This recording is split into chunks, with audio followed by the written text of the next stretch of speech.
중국 기업들에 대해서 착각하고 있는 게 많습니다.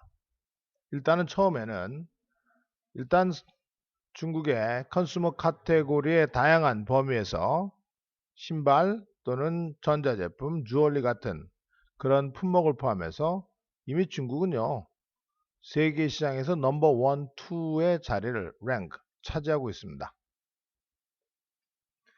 그리고 아시아하고 북미, 그 다음에 아시아하고 유럽 사이에 전체 선적되는 컨테이너의 흐름이, 전체 흐름이 아시아 국가들 사이에서의 흐름보다 더 규모가 작습니다. 다시 말하면 중국을 중심으로 하는 아시아의 시장들이 훨씬 더 많은 거래를 하고 있습니다. 북미하고 유럽을 포함해서요.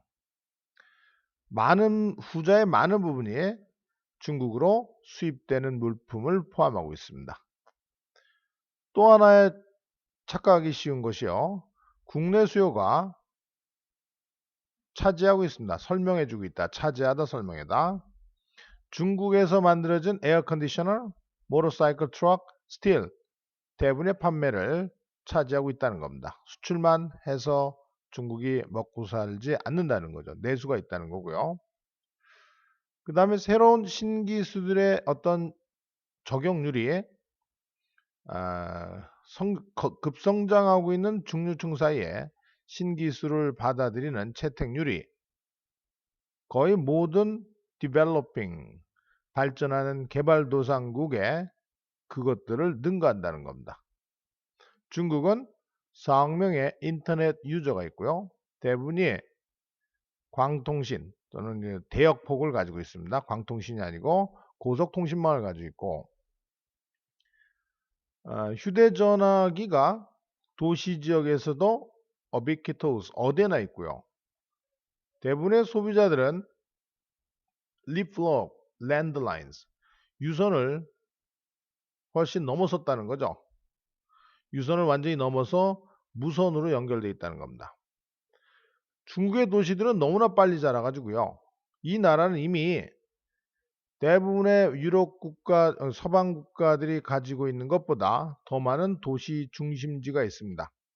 예를 들어서 중국은 중류층의 인구 25만 명 이상이 있는 도시가 약 90개 도시 정도 되는데, 미국과 캐나다는 70도 채 안 되고요. 중국은 이 정도의 도시가 약 4,000개 정도 도시로 늘어날 겁니다.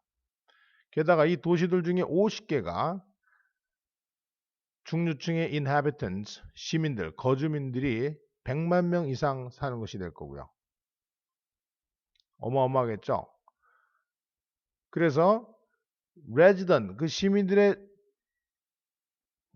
그 실지 가처분 소득이 훨씬 크게 될 도시가 800군데 이상이 될 것입니다.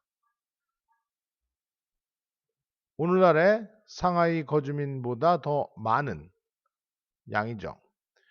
또 하나 우리가 다시 생각해 봐야 될 게, 중국 시장을 넘어서서 보면은 우리는 알게 됩니다. 중국 기업들이 이미 세계 리더로서 인정되고 있다는 거예요. numerous, 아주 다양한 B2B 테크놀로지입니다. 윈 터빈 블레이즈라든지 풍력 날개, 솔라 패널, 그 다음에 고속 철도 장비, 스팀 보일러, 그 다음에 항구의 터미널 크레인, 그 분야, 그 다음에 전자 송신 장치 같은 것이 이미 B2B를 하는 산업의 기술도 탁월하다는 겁니다. 그래서 어떤 기업들도 지금 경제 발전의 진정한 사실적인 모습을 보지 못하고 있는 것, 그것이 흠입니다. 그냥 베이징하고 상하이만 가게 되죠, 전형적으로.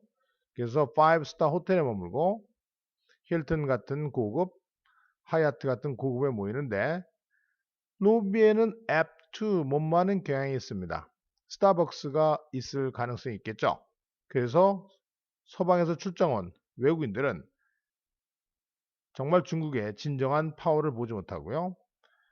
상하이하고 베이징으로부터 멀리 떨어진 도시들이 teeming with 뭐뭐로 넘쳐 흐릅니다. 제품과 서비스. 국내 기업에서 만든.